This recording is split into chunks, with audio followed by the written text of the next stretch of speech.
السلام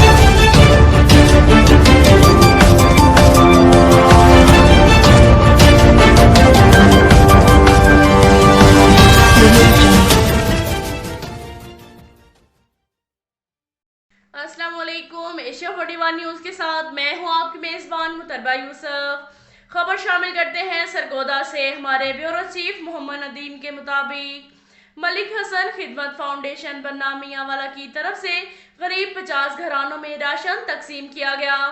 اس موقع پر بانی ملک حسن خدمت فاؤنڈیشن ملک حسن اور صدر خواجہ علی رضا نے مشترکہ بیان میں کہا کہ دکھی انسانیت کی خدمت کا سلسلہ جاری ہے۔ غریب لوگوں کی خدمت کرنے سے اللہ پاک کی ذات راضی ہوتی ہے۔